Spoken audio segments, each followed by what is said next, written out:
भगवते वासुदेवाय प्रभु नमो भगवते वासुदेव प्रभु नमो भगवते वासुदेव। ओम सनौ अवतु सनौ भुनक्तु तेवीर्यो सर्वा तेजस्विनो अधीतमस्तु मा विद्विषावः। हरि ओम शांति शांति शांति। ओम प्रभु ब्रह्म विद्या गीता भगवती की गीता माता की सर्व दुख निवारणी गीता मैया तेरी सदाई। आदि अवतारी दाता भगवान कृष्ण की मालिके कुल भगवान कृष्ण की जगत गुरु भगवान कृष्ण महाराज की भक्तों के शहंशाह भगवान कृष्ण की गीता के लिखारी महर्षि वेदव्यास महाराज सदाई जय।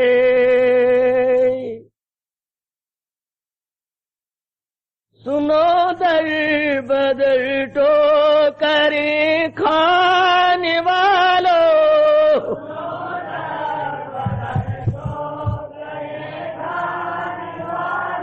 कृष्ण जी के दर पे मुकद्दर बना लो।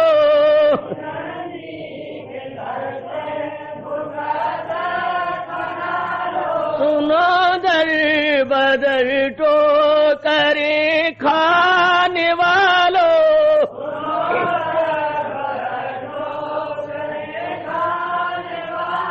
कृष्ण जी के दर पे मुकद्दर बना लो।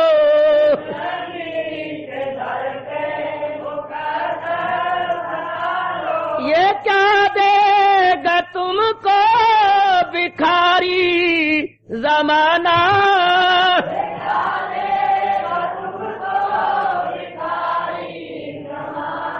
भरा नेमतों से है इनका खजाना।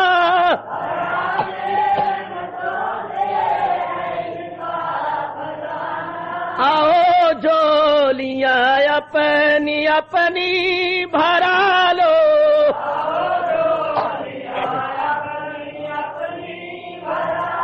सुनो दर बदर टोकर खाने वालों,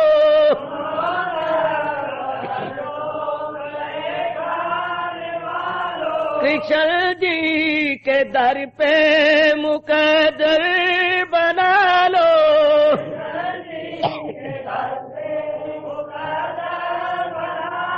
इन्हें मानती है ये सारी खुदाई,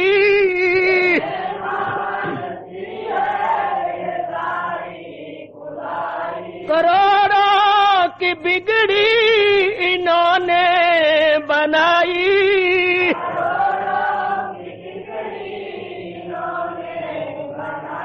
भरोसा न हो तो इन्हें आज़मा लो।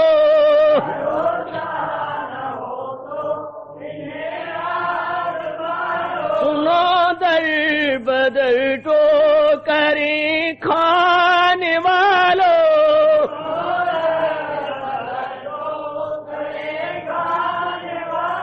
कृष्ण जी के दर पे मुकद्दर बना लो।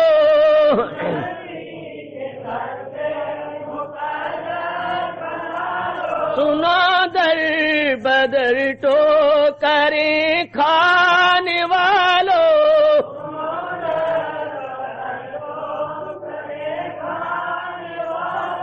दिली प्रेम के आशिक आँखों में लाकर,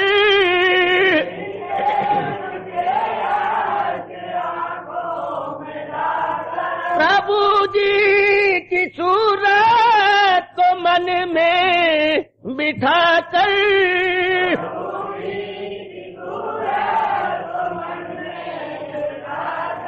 इन्हीं प्यार से जब भी चाहो बुला लो, जाओ जाओ अजी अजी ने प्यार से जब भी चाहो बुला लो।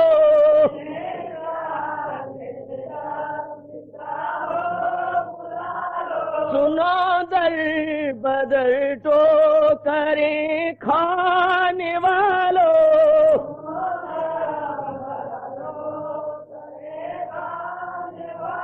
कृष्ण जी के दर पे मुकद्दर बना लो।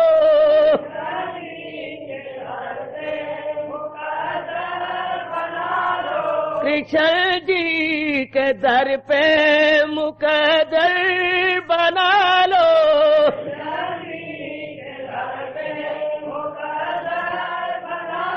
अगर जज्बा दिल है कामिल तुम्हारा, जाओ यकीनन तुम्हें होगा इनका नजारा।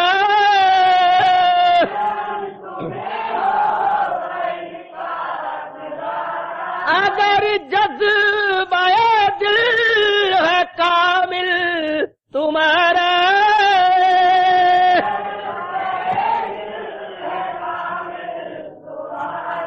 यकीनन तुम्हें होगा इनका नजारा।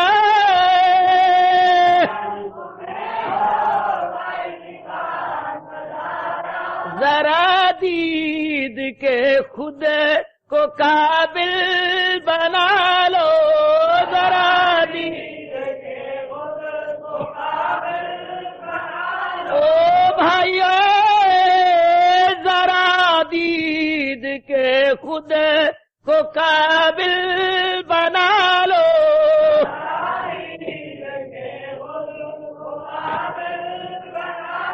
सुनो दर बदर तो करे खाने वालों,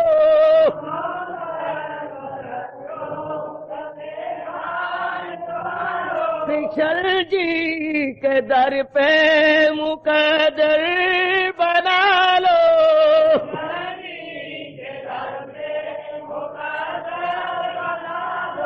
रहेगी न प्रेमी हो तेरी जिंदगानी,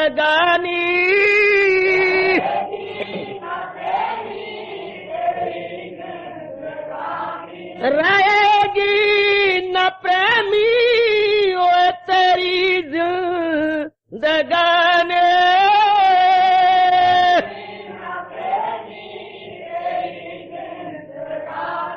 अरे गुजर जाएगी जैसे नदिया का पानी,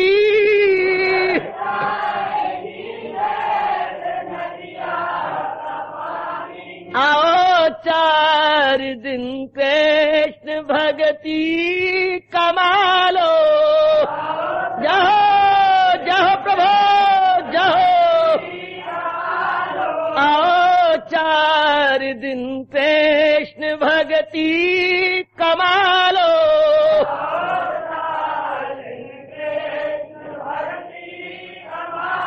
ओ सुनो दर बदर जो करें खाने वालों,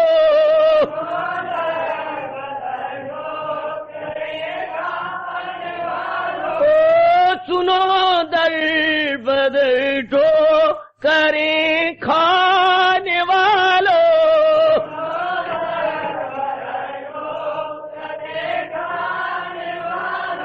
कृष्ण जी के दर पे मुकद्दर बना लो।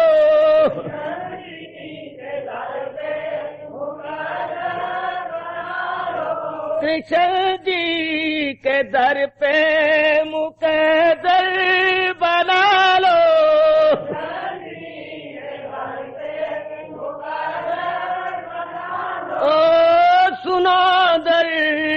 बदल दो करे खाने वालों।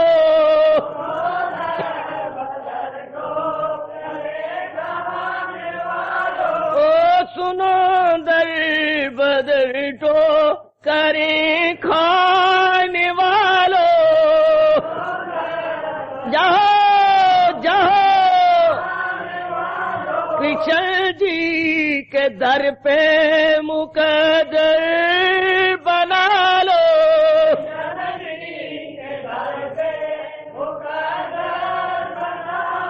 श्री भगवान वाद भक्त हर काम मेरा करे ताल्लुक किसी से न नफरत से। ये मुझको मकसूद अपना ख्याल तो अर्जुन वो पा जाए मुझसे वसाल। मेरा भक्त हर काम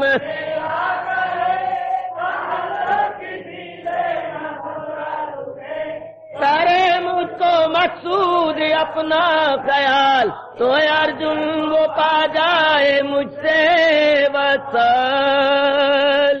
बड़भागिन उपस्थित गीता अनुयायी मंडली, माताओं, बेटियों, बुजुर्गों, उपस्थित नेक विचारशील मेरे भाइयों, अपने इष्ट देव भगवान कृष्ण की अपरंपार दया और कृपा से हम इन दिनों बड़े आदरवान, सत्कार, श्रद्धा, निष्ठा एवं एकाग्रता पूर्वक श्रवण की जा रहे गए। इन दिनों इस प्रभात समय की सुंदर, पावन और एक नया उत्साह बढ़ाने वाली अमृत वेला में यह अध्यायों में आए हुए अत्यंत प्रसिद्ध भाव, अत्यंत प्रसिद्ध ज्ञान, अत्यंत प्रसिद्ध विचार क्रमानुसार आज हम चौथे अध्याय में प्रवेश कर रहे हैं। और इसमें जो इस अध्याय का सार रूप में श्लोक माना जाता है, बड़ा लोकप्रिय है, बहुत प्रसिद्ध है और साथ ही साथ बहुत ही गुणकारी, कल्याणकारी और हमारे दैनिक जीवन में पग पग पे काम आने वाला है। एकाग्रता पूर्वक न केवल इस 20वें श्लोक का मेरे साथ उच्चारण कीजिए बल्कि कंठस्थ भी जरूर कर लेना चाहिए। यह है चौथे अध्याय का 20वां मुबारक अत्यंत कल्याणकारी श्लोक। त्यक्त्वा करम फला संगम नित्य तृप्ता निराश्रया कर्मणि अभिप्रवृत्ता अपि नैव किंच करोति सः। हरि ओम हरि ओम तत्सत्। हरि ओम तत्सत्। अर्थात जो पुरुष सांसारिक आश्रय से रहित सदा परमानंद परमात्मा में तृप्त है, वह कर्मों के फल और संग अर्थात कृतित्व अभिमान को त्याग कर कर्म में अच्छी प्रकार बरतता हुआ भी कुछ भी नहीं करता। अति सुंदर। अमल में नहीं जिसको फल से लगन, दिले मुतमय्यल में रहे जो मगन, सहारा किसी का न ले एक पल, अमल उसका है ऐन करके अमल। अमल में नहीं जिसको फल से लगन, दिले मुतमय्यल में रहे जो मगन, सहारा किसी का न ले एक पल, अमल उसका है ऐन तरकी अमल। आज की इस प्रभात समय की सुंदर वेला में भगवान ने मानो हमें इस श्लोक के माध्यम से बहुत ही प्रगाढ़ आशीर्वाद प्रदान किया और रल मिलकर के विचार विमर्श करें। भगवान का आज का इस श्लोक के माध्यम से आशीर्वाद है और यही इस सारे अध्याय का सार भी माना जाता है। त्यक्त्वा कर्म फला संगम। कर्म तो भगवान का प्यारा करता है और दुनियादार भी कर्म करता है, लेकिन दोनों में बड़ा भारी अंतर है।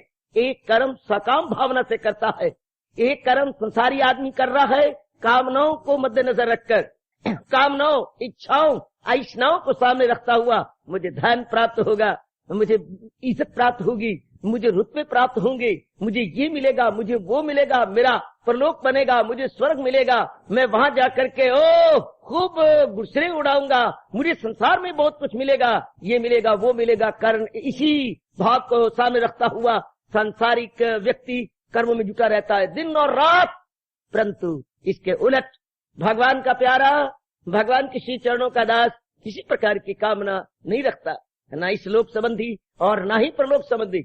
उसके मन में तो भगवान का भाव, भगवान की भक्ति, भगवान की श्रद्धा, भगवान की निष्ठा बैठ चुकी है। माताओं, बेटियों, बुजुर्गों और मेरे नेक भाइयों, ऐसी मुबारक हस्ती के मन में सिवाय प्रभु के दिव्य दर्शनों के और कोई कामना नहीं रही। कहती ही जिस जंगल में शेर रहता है वहां दूसरा शेर नहीं रह सकता। वो तो मैं और आपने देखा है, ये नहीं सिर्फ सुना पड़ा है, लेकिन ये तो अपना तजर्बा हो रहा है कि जिस अंतःकरण में भगवान का प्रेम रहता है वहां संसार का प्रेम सदा के लिए नेस्तो नाबूद हो जाता है। वहां संसार के प्रेम नहीं टिक सकता। जिसके अंदर प्रेम समाये सब संसार के प्रेम भस्मीभूत हो जाए, वो नहीं टिक सकते। तो भगवान की अपार कृपा से जब भक्त के मन के अंदर प्रभु की भक्ति, प्रभु की उपासना और प्रभु का अलौकिक और दिव्य प्रेम रहने रहता है, सब प्रकार की वासनाएं भाग जाती हैं, सब प्रकार की कामनाएं भाग जाती हैं। अज्ञानता में ही संसार की कामनाएं टिक सकती हैं, परंतु ज्ञान में कदापि नहीं। आप भली प्रकार जानती हैं, ये उल्लू, चमगादड़ और ये चोर उचक्के अंधेरे में ही रहती हैं, काली रात्रि में ही नजर आएंगे, लेकिन सूर्य के उदय हो जाने पर बिल्कुल भी नहीं। इसी प्रकार ये कामनाएं, वासनाएं, इच्छा, काम, मोह, हंकार इत्यादि गंदी वृत्तियां उसी कलेजे अंतःकरण में रहेंगी। मेरी माताओं, बेटियों, बुजुर्ग और भाइयों, जहाँ अविद्या है, जहाँ अज्ञानता है, जहाँ पर्दाए जहालत है, भगवान की अपार कृपा से जब ज्ञान मिल जाता है, भगवान की उच्च कोटि की भक्ति हमारे अंदर जाग उठती है, तब ये गंदी वृत्तियां और संसारिक प्रेम ढूंढे जाने पर भी नहीं मिलते। जिंदा तो वो रहता है, कर्म भी अब करता हुआ नजर आता है, लेकिन भगवान के प्रेम में जख्मी हुआ कर्म कर रहा होता है। वो लोक संग्रह के लिए कर्म करता है, लोग हितार्थ कर्म करता है। अगर गौर से देखा जाए उसकी एक एक छोटी बड़ी क्रिया क्या बता रही है? सर्वहिताय सर्व सुखाय, सर्वहिताय सर्व सुखाय, अर्थात सर्वभूत हिते रता, सबकी भलाई में कहाँ रहे, उसका एक एक कर्म भली प्रकार भगवान की इस सूक्ति को चरितार्थ कर रहा होता है। कर्म तो कर रहा है, लेकिन सबकी भलाई के लिए, सबकी बेहतरी और बेबूदी के लिए। तो भगवान ने कहा, देखा, क्योंकि वो मेरे प्यार में जख्मी हो गया है, उसने मेरे दीदार का एकमात्र लक्ष्य बना लिया है, तो कर्म में किसी प्रकार की कोई आसक्ति, कोई रग़बत, कोई स्वार्थ भावना नहीं रही। ध्यान देना मेरी माताओं, बच्चों, बुजुर्ग और भाइयों, ऐसा ही हमने बनना है। ऐसों के नक्शे कदम पर मैं और आपने गामजन हो जाना है, हो चुके हैं, भागते जा रहे हैं, यथामति यथाशक्ति अपने आप को लगाए हुए हैं। फिर भी भगवान हमें उपदेश दे रही हैं हमारे इन भावों को सुदृढ़ करने के लिए और भी मजबूती से पकड़ने के लिए। महाराज जी ने फरमाया अपने श्रीमुख से कि देख, जो अपना कल्याण कर गए हैं उनके अंदरूनी क्या भाव थे? सत्वा कर्म फला संगम। कर्म तो कर रहे थे, लेकिन फल की ओर नजर नहीं था। कर्म तो करते हुए में नजर आते थे, अपने फील्ड ऑफ एक्शन में वो एक्टिविटीज में लगे हुए थे, लेकिन उनके मन के अंदर किसी प्रकार की कोई वासना ना थी, किसी प्रकार की कोई फल की तरफ निगाह ना थी कि मैं कर्म कर रहा हूं मुझे ये मिलेगा, ये मैं कर्म कर रहा हूं मुझे वो मिलेगा। बिल्कुल भी नहीं। एक ही भावना मन में थी, मुझे किसी प्रकार जैसा भी हो प्रभु के दिव्य दर्शन होने चाहिए और मैं सदा श्रद्धा के लिए उनमें समा जाना चाहिए। बस उसका रोम रोम पुकार रहा होता है, मुझ में समा जा इस तरह प्रभु, मुझ में समा जा इस तरह तन प्राण का जो तौर है, जिसमें न फिर कोई कह सके मैं और हूं तू और है। बस यही उसकी भावना होती है और किसी प्रकार की और कोई आकांक्षा, कोई इच्छा उसके मन में नहीं रहती। संसार की सब प्रकार की लालसाएं सदा श्रद्धा के लिए भस्मीभूत हो गई होती हैं। इसलिए हजूर अनवर जो अंतर्यामी है, उसके अंतर में निवास करते हुए और उसका अनुभव करते हुए, उसके अंतःकरण का एक्सरे लेते हुए स्पष्ट कह रही गई, क्या त्यक्त्वा कर्म फला संगम। कर्म तो कर रहा है, लेकिन फल की ओर उसकी नजर नहीं है। ये मिले या वो मिले, कम मिले या ज्यादा मिले, उसकी बला से उसे रत्ती भर की इसकी परवाह नहीं है कि कर्म करने के बाद मुझे मान मिलता है या अपमान, मुझे धन मिलता है या मुझे कुछ भी नहीं मिलता, मुझे संसार प्यार देता है या तकरार करता है, रत्ती परवाह नहीं इसकी। अपना कर्तव्य समझता हुआ वो किए जा रहा है, क्योंकि भगवान ने उसको समझाया है तुझे काम करना है ओ मर्देकार, नहीं उसके फल पर तुझे इख्तियार। ये ऐसा नेक जीव है मेरे सजनों और उपस्थित माताओं बेटियों, जो सिर्फ गीता सुनना ही नहीं जानता, सिर्फ गीता पढ़ना ही नहीं जानता, सिर्फ जबानी जमा खर्च करना ही नहीं जानता। ये नेक जीव, ये उच्च कोटि का बड़भागी जीव, ये उच्च कोटि का योग भ्रष्ट भगवान की वाणी को सुनता हुआ अपनाने में लग गया है। भगवान की वाणी को सुनकर ऐसी नेक बेटी मनसा वाचा कर्मणा एक होकर अपनाई जा रही है, अपने जीवन में ढाली जा रही है और दिन प्रतिदिन रूहानियत की मंजिलों को तय करता चला जा रहा है। उनके लिए जी सरकार जी, उन नेक जीवों के लिए हमारे भगवान कह रही है त्यक्त्वा कर्म फला संगम, त्यक्त्वा कर्म फला संगम। देख लो ये कर्म कर रहा है लेकिन फल की ओर इसकी कोई नजर नहीं है, बिल्कुल उसकी नजर बस मालिक पे जम गई है।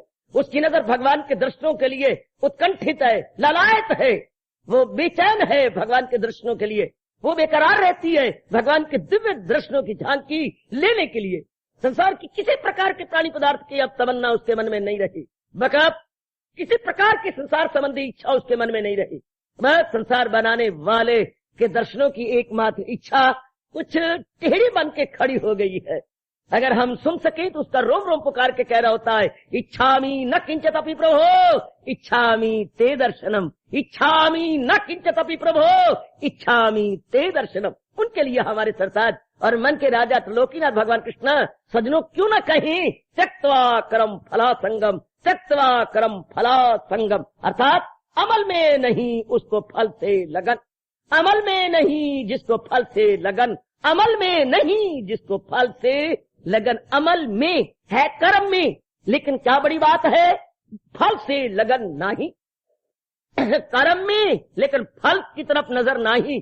ये कर्म कर रहा हूं, मुझे संसार संबंधी क्या मिलेगा, स्वर्ग संबंधी क्या मिलेगा, भगवान राम राम राम राम राम, जरा पर भी ये भाव उसके मन में नहीं आता, जरा पर भी ये साकाम का भाव उसके हृदय को, उसके अंतःकरण को स्पर्श नहीं करता। एक ही भाव भली प्रकार स्टेड फास्ट हो गया है।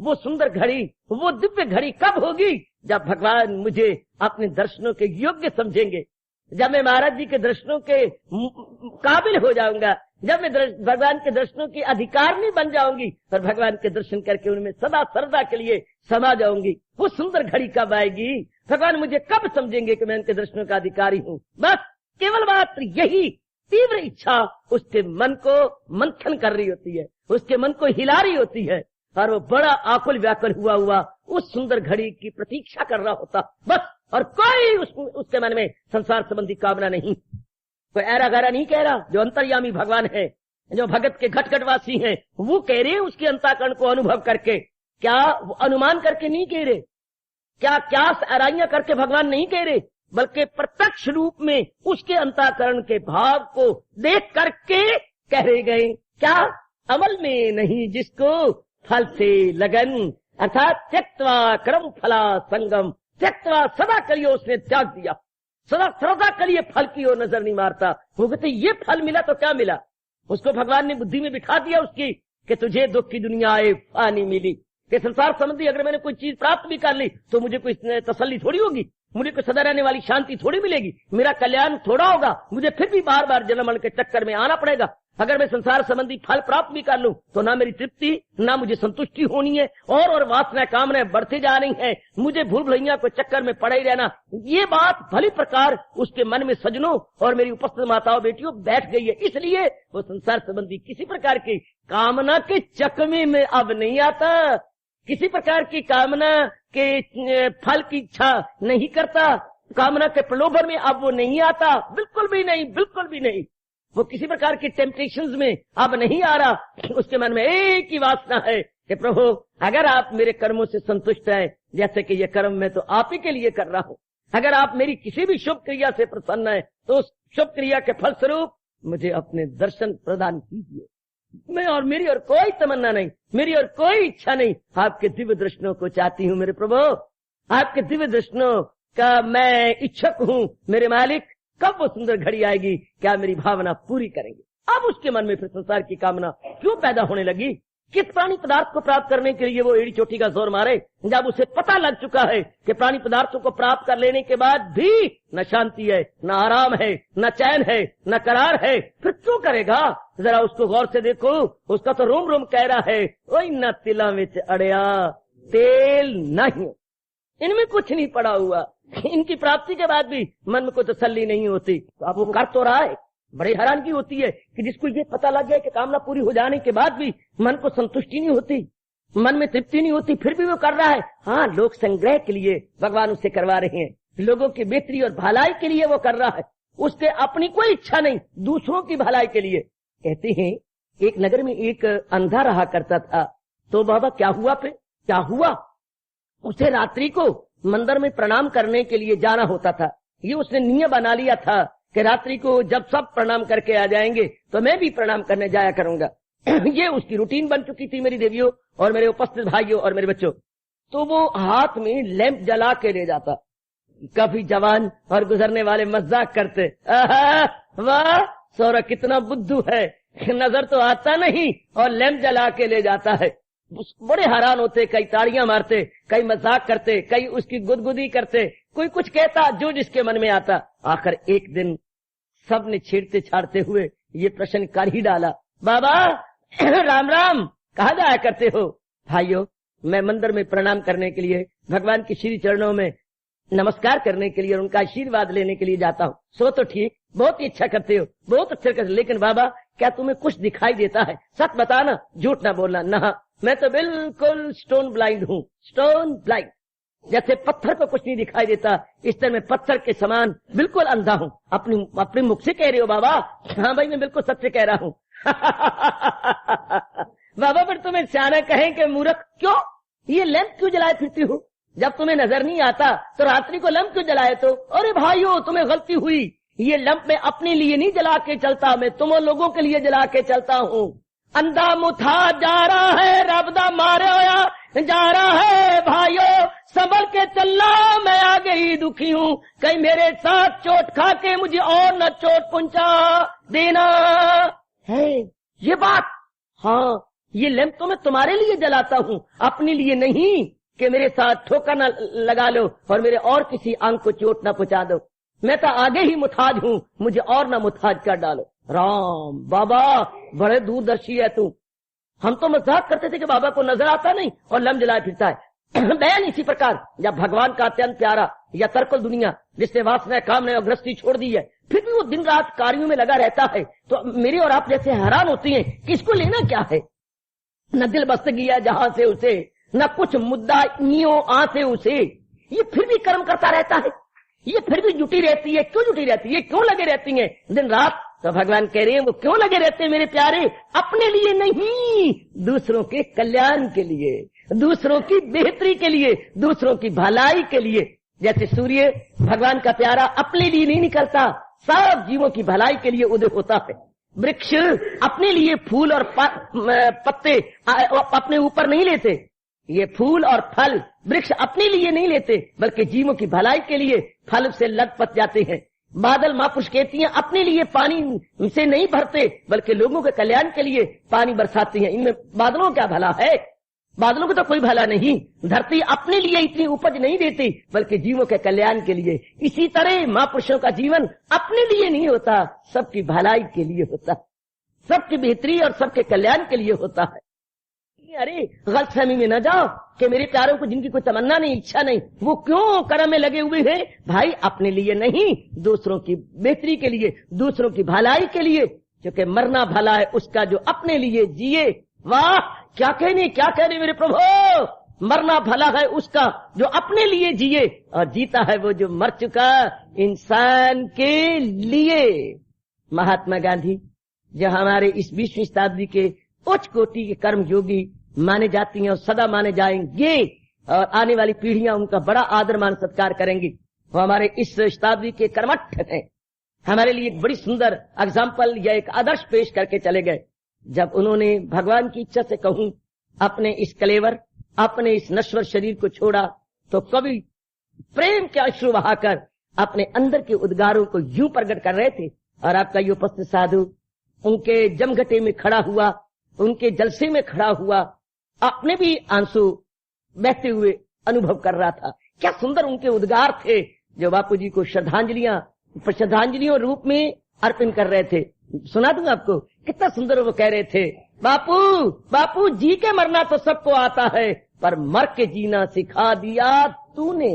मर के जीना, तूने इतनी भलाइयां की जनता पर, तूने इतनी कुर्बानियां की जनता के लिए। भले ही तू शारीरिक रूप में चला गया है, पर तेरी कुर्बानियां, तेरी भलाइयां, तेरे शुभ कर्म हमेशा तुझे जिंदा रखेंगे। जी के मरना तो सबको आता है, पर मर के जीना सिखा दिया तूने। तो ऐसे जो भगवान के प्यारे होते हैं, मेरी माताओं, बच्चियों, बुजुर्गों और मेरे विचारशील भाइयों, उनकी हर एक क्रिया दूसरों के लिए होती है, अपने लिए नहीं। मैंने कहा ना, सूर्य अपने लिए नहीं उदय होता। मैंने कहा ना, नदियां अपने लिए नहीं बहती। मैंने कहा ना, बादल अपने लिए नहीं बरसता। वृक्ष, फूल और फल अपने लिए नहीं लेते, बल्कि दूसरों की भलाई और बेहतरी के लिए। बैन इसी प्रकार महापुरुषों का जीवन अपने लिए नहीं होता, बल्कि समाज के कल्याण के लिए, समाज की बेटरमेंट के लिए। इसलिए हमारे मालिक कह रहे हैं कि देखो, मैंने अपने प्यारे को एक आदर्श बना करके समाज में रखा हुआ है, जो कर तो रहा है, लेकिन त्यक्त्वा कर्म फला संगम, त्यक्त्वा कर्म फला संगम। कर्म कर रहा है, लेकिन कर्म में कोई स्वार्थ भावना नहीं। कर्म कर रहा है, पर कर्म में कोई उसकी अपनी इच्छा नहीं है। वो किसी प्रकार का उल्लू नहीं सीधा करना चाहता, वो किसी प्रकार का अपना स्वार्थ, अब उसका स्वार्थ रहा ही क्या। जो भगवान तक पहुंच चुका है, जिसका कल्याण हो चुका है, और भगवान जिसको एग्जाम्पल बनाते हुए, भगवान जिसके उदाहरण पेश करते हुए, या जनता के सामने एक आदर्श या आइडियल रखते हुए कर्म करवा रहे गए, ताकि दूसरों के लिए वो आइडियल बने, ताकि दूसरों के लिए वो एक शानदार नमूना बन के रहे कि हमें जिंदगी ऐसे काटनी है जैसे कि फला भगवान के प्यारे काट गए।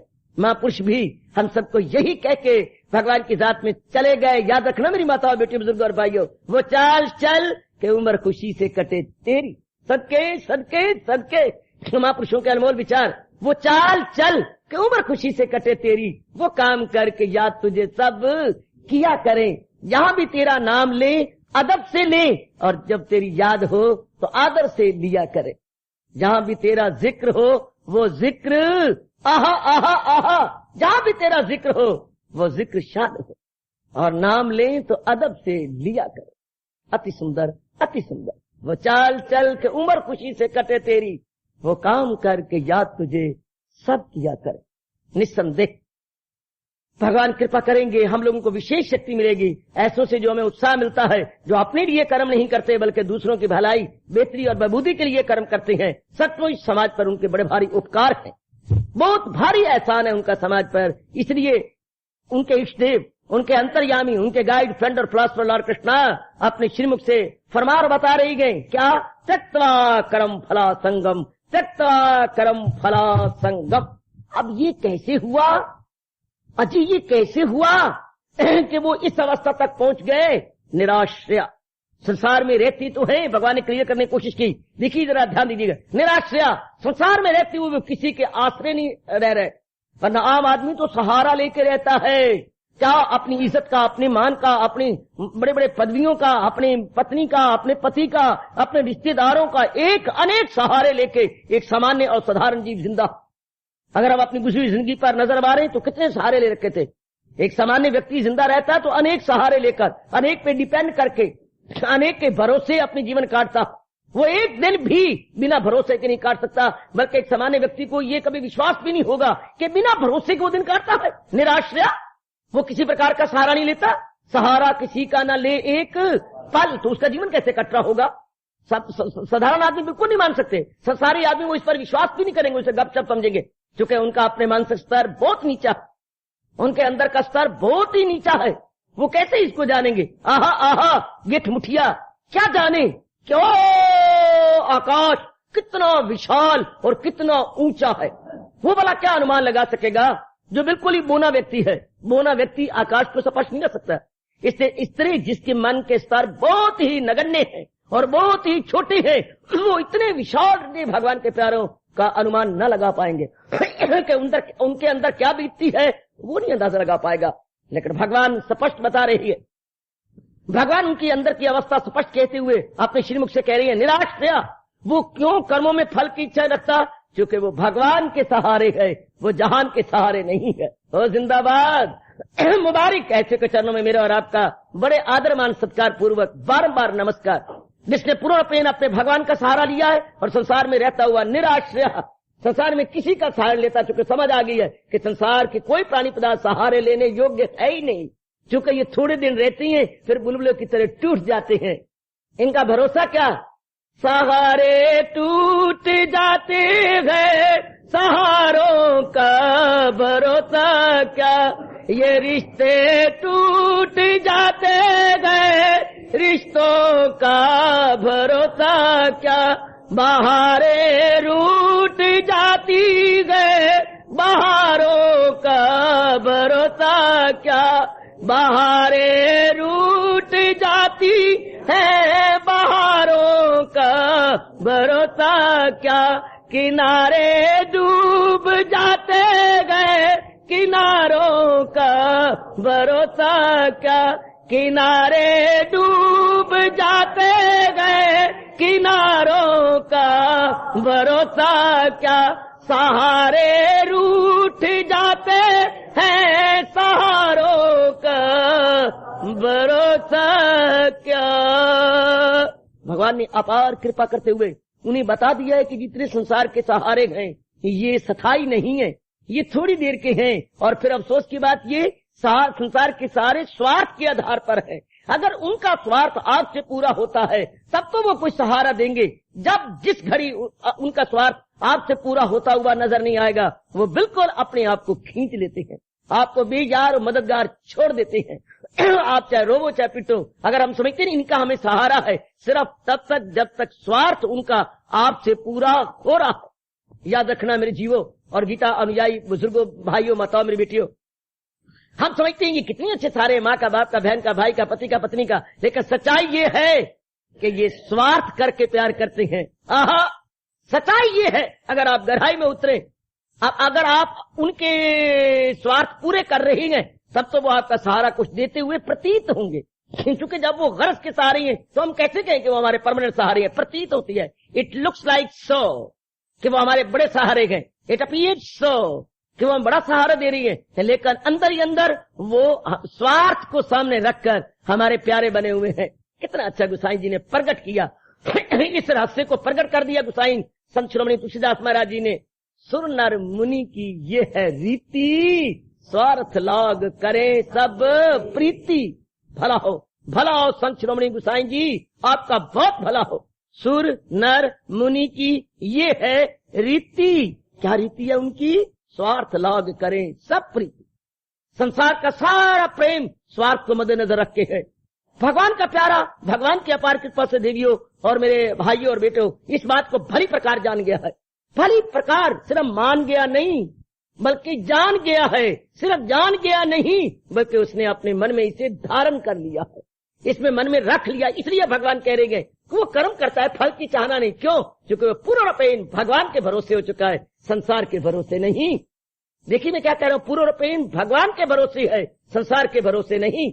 जैसे कभी आप गौर से देखो किसी पक्षी को जो टहनी पे आन बैठा है, टहनी अभी नरम नरम है, 8-10 दिन हुए हैं कि टहनी अभी नई नई बनी है, नूनी नूनी सोनी सोनी कोमल कोमल टहनी है। पक्षी का बोझ भारी है और टहनी लिफ्टी जा रही है, टहनी नीचे नीचे होती जा रही है। हाँ, आप बड़े दर्द में भरकर हमदर्दी बन के कहते हैं, पक्षी राम राम, राम राम यात्री राम राम, मैं तुम्हें एक राय देता हूँ, कहो। तुम इस टहनी पे न बैठो, ऊपर की टहनी पे जा बैठो। काहे को? जब बैठना ही है तो इसी टहनी पे क्यों ना बैठूं?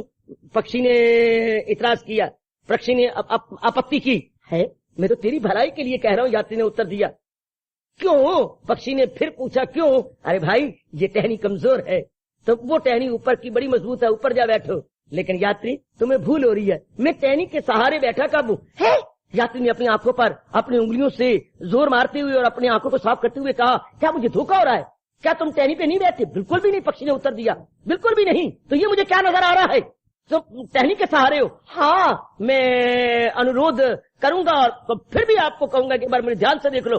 दिखाई तो देता है, पक्षी ने कहा, कि मैं नई नई और कोमल कोमल टहनी के सहारे बैठा हूँ, लेकिन मैं टहनी के सहारे नहीं। शाबाश पक्षी, शाबाश, कमाल कर गया मेरी बताओ बच्चों, जवाब देता हुआ पक्षी। नजर आ रहा है कि मैं टहनी के सहारे हूँ, लेकिन मन ही मन में मैंने अपने परों का सहारा ले रखा। मैं तो अपने परों के सहारे हूँ, टहनी के सहारा तो it appears so, it looks like so, actually it is not so. बहुत अच्छे यात्री ने नमस्कार किया, दूर से ही उसको सिर झुकाया। पक्षी तू मेरा गुरु है, तूने मुझे बता दिया कि संसार में भले ही परिवार में रह जाए, रिश्तेदारों में रह जाए, लेकिन मन ही मन में भगवान का सहारा लेके रख जाए। प्रभु भरोसे, भगवान भरोसे। याद रखना मेरी भोली भाली माताओं और बेटियों, आज का प्रसंग याद रहेगा।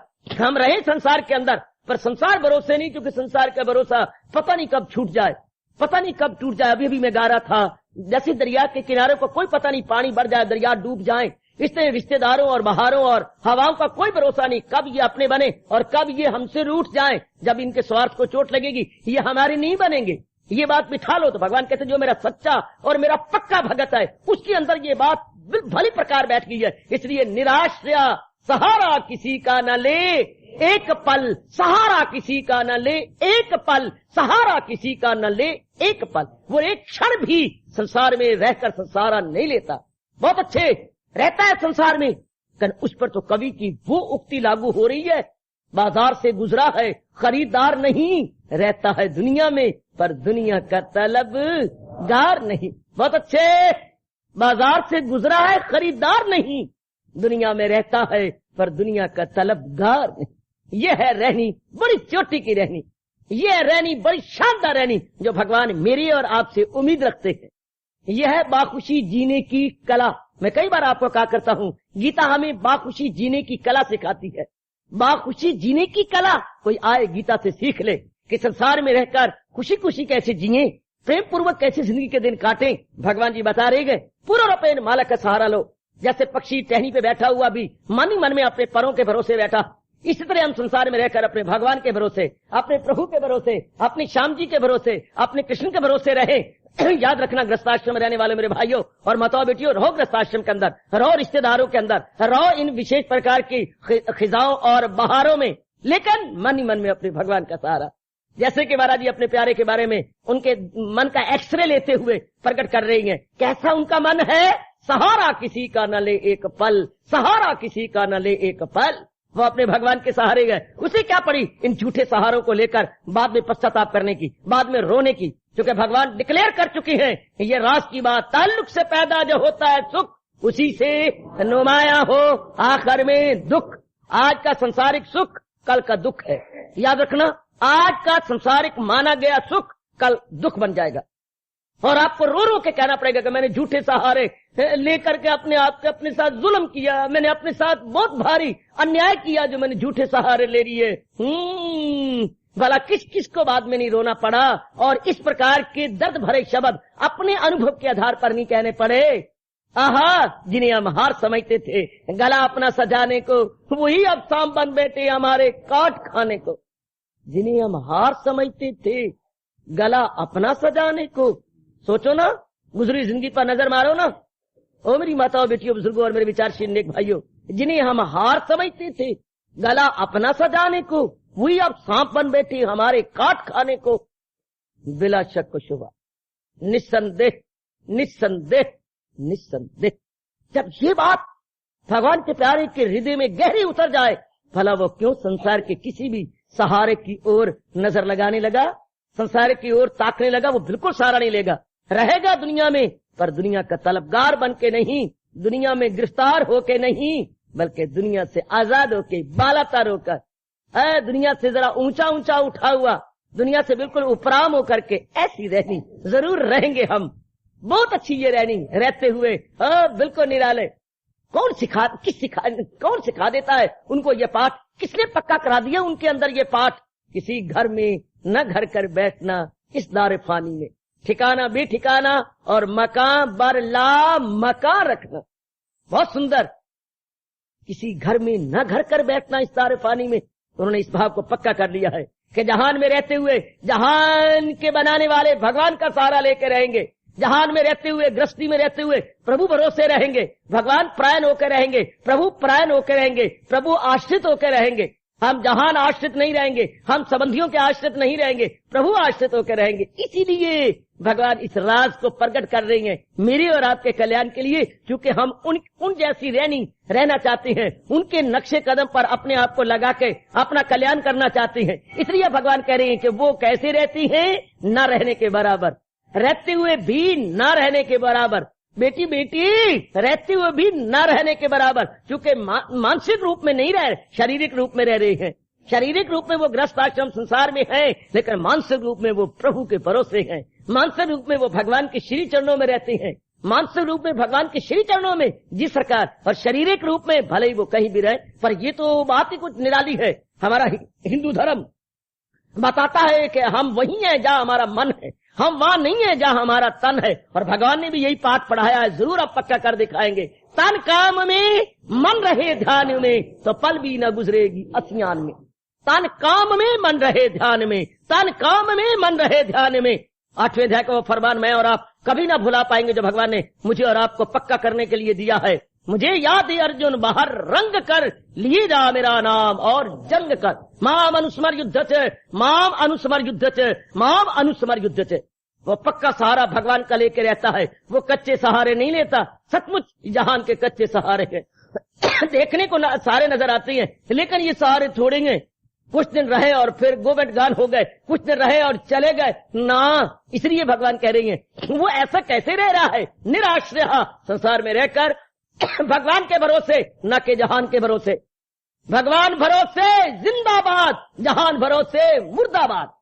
जहान में रहकर वो अपने इष्ट देव का सहारा लेके रहता है, वो अपने भगवान का सहारा लेके रहता है। इसी तरह मैं और आप अपने जीवन को एक शानदार बनाएंगे, अपने जीवन को एक बहुत बढ़िया बनाएंगे प्रभु भरोसे होकर, अपने मालिक के भरोसे होकर हम अपने जीवन के दिन काटेंगे, हम अपने जीवन के दिन को गुजारेंगे अपने भगवान भरोसे।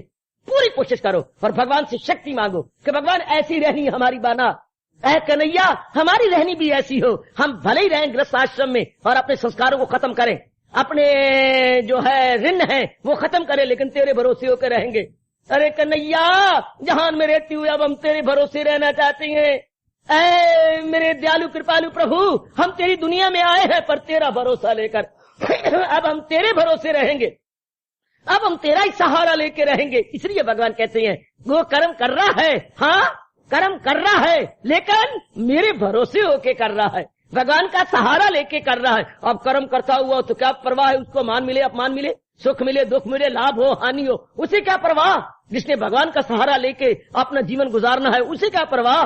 कोई उसका अपना बने या कोई उसका गैर बने, कोई उसका मित्र बने, कोई उसका दुश्मन बने, उसकी बाला से मुसाफिर तो पुल से गुजरते रहे, जो कुत्ते हैं भाव भाव करते रहे। मुसाफिर तो पुल से गुजरते रहे, वो अपना सफर भलाइयां करते हुए गुजार देंगे, वो अपना सफर तय कर लेंगे, परवाह नहीं। ये क्या कहता है, वो क्या कहता है, जो कि भरोसा उनको एकमात्र भगवान का है।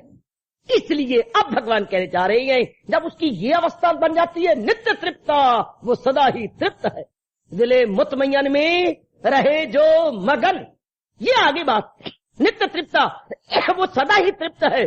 संसारी आदमी को तो थोड़ी देर के लिए तृप्ति मिलती है, कुछ दिनों की तृप्ति मिलती है, कुछ सप्ताहों की तृप्ति मिलती है, फिर मन क्या हो जाता है, फिर मन भूखा हो जाता है, फिर मन में बेसैरी और बेसब्री हो जाती है, बेसैरी और बेसब्री हो जाती। पर इनके अंदर सब्र हमेशा रहता, हमेशा ही सब्रो किनायत से भरे रहते। इनके अंदर भगवान ने कहा नित्य सबलगा, नित्य सर्वदा, हमेशा के लिए तृप्त। ये तृप्त है, ever satisfied, ever contented, ever satisfied and ever contented. भगवान के भरोसे होकर आपको हैरानगी हो रही होगी, वो सदा तृप्त है। वैसे भोजन करो तो 4-5 घंटे बाद फिर तृप्ति हमारी खत्म हो जाती है, पानी पियो घंटे 1.5 घंटे बाद फिर पानी की तृप्ति खत्म हो जाती है। जहान में रिश्तेदार बनाओ तो उनका प्यार चंद दिनों के बाद फिर अवेपोरेट हो जाता है। जो कुछ भी करो हमें सदा तृप्ति नहीं मिलती। शादी की तो भी इतनी तृप्ति नहीं मिली, कुछ दिन कुछ महीने तो आपने शांति पाई होगी या सुख पाया होगा, फिर आप फिर बिल्कुल ऐसे हो गए होंगे, कुछ नहीं मिला, कुछ नहीं मिले। कई बार आपको ये नियम बताया प्रकृति का, लॉ ऑफ सैचुरेशन या लॉ ऑफ डिमिनिशिंग यूटिलिटी। बहुत कमाल का इकोनॉमिक्स का नियम है सज्जनों और मेरी माताओं बेटियों। लॉ ऑफ डिमिनिशिंग यूटिलिटी अर्थात संसार की किसी भी वस्तु का आप प्रयोग करो उसका लाभ दिन प्रतिदिन डिमिनिश हो जाएगा, घटता जाएगा। शुरू में तो बड़ा मजा आएगा, लेकिन बाद में उसका मजा सब खत्म हो जाएगा। क्षमा करना, अगर कोई मेरे ब्राह्मण या पंडित बैठे हों तो मुझे माफ कर दे, मैं उनका अपना ही हूँ, वो मुझे क्षमा कर दें। बिल्कुल वो क्या कहा करते हैं, इन दिनों अगर उनके खीर खिलाओ तो चूंकि अभी भी शराब जीते हैं और उनके पेट बिल्कुल लबरेज हो चुके हैं, बल्कि ओवरफ्लो कर रही गए, अब उन्हें कहिए जरा एक बाटी या एक थाली आप खीर की खाओ, बिल्कुल नहीं, अब नहीं खा सकते, अब कोई गुंजाइश नहीं रही। लॉ ऑफ डिमिनिशिंग यूटिलिटी, इतने दिन खा खा के खीरे, अब उनका मन उब गया, फड़क हो गया। लेकिन भगवान कहते हैं नित्य तृप्ता, मेरे प्यारे तो हमेशा तृप्त है, मेरे प्यारे तो सदा तृप्त है और गदगद रहती है, बिल्कुल पसंद रहती है। दिले मतमयन में रहे जो मगन, अपने आप में बिल्कुल मगन है, अपने आप में तृप्त। ये कौन है जो प्रभु आश्रित है, ये कौन है जो कर्म करते हुए भगवान के सहारे हुए हैं, जहान का कोई सहारा नहीं ले रहे और प्रभु के सहारे हैं। ऐसे जो हमेशा तृप्त, हमेशा प्रसन्न है, हमेशा भरे हुए हैं, हमेशा उनका मन जो है संतुष्ट है और गदगद है, इनके लिए हमारे शहनशाह मुअज्जम कह रहे हैं कर्मणि अभिप्रवृत्ता अपि, वो कर्म करता हुआ भी कुछ नहीं करता। जिंदाबाद, कर्म में जुटा हुआ भी वो नहीं जुटता। मानो वो कुछ भी नहीं कर रहा, वो कर रहा है लेकिन कुछ नहीं कर रहा, तो कर्म की प्रतिक्रिया नहीं पड़ रही, कर्म के संस्कार नहीं पड़ रहे। कर्म में तो तब माना जाता है जुटना जब कर्म के संस्कार पड़े। भगवान कहते हैं ये कर भी रहा है लेकिन कर्म का कोई इंप्रेशन नहीं पड़ता, सहारा किसी का न ले एक पल, तो क्या हो रहा है, अमल उसका है ऐन तरकी अमल। इसे कहती है कर्म में अकर्म, कर्म में अकर्म। दुनिया वालों के लिए ये पॉइंट बड़ा भारी हैरानगी में डालने वाला, कई तो बेवकूफ मानते ही नहीं कि कर्म करते हुए भी ना करने के समान। सरकार, हिंदू धर्म बताता है, चोटी का हिंदू धर्म कहता है कि जब इंसान भगवान का सहारा लेकर कर्म कर रहा हो और उसकी किसी प्रकार की प्रतिक्रिया ना हो तो वो करता हुआ भी नहीं करता। ये बड़े मार्के की बात है, एकांत में बैठ के विचार करना। कर्मणि अभिप्रवृत्ता अपि नैव किंचित् करोति सा, वो करता हुआ भी नहीं करता। Very good, very good. भगवान से हमारी प्रार्थना है कि ऐसी हमें शक्ति दे कि इस प्रकार की रहनी सहनी बनाए, न केवल अपने लिए अच्छी हो और दूसरे के लिए भी हम एक मिसाल बन के रहे, दूसरों के लिए भी आदर्श बन के रहे। आओ मेरी माताओं, बेटियों, बुजुर्गों और भाइयों, मेरे साथ जरा मुहारनी दीजिए और भगवान से प्रार्थना करेंगे कि ऐसी रहनी हमारी हो। अमल में नहीं जिसको फल से लगल,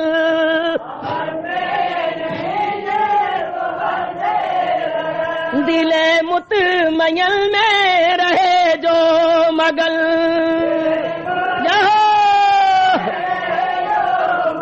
वो सहारा किसी का न ले एक पल,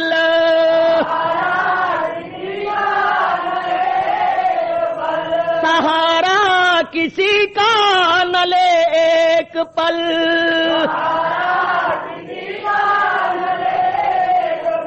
अमल उसका है ऐन पर के अमल,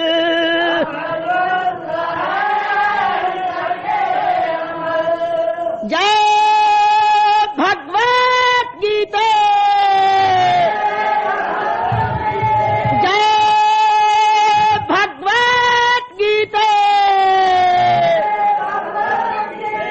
ओम शांति शांति शांति। ओम प्रभो।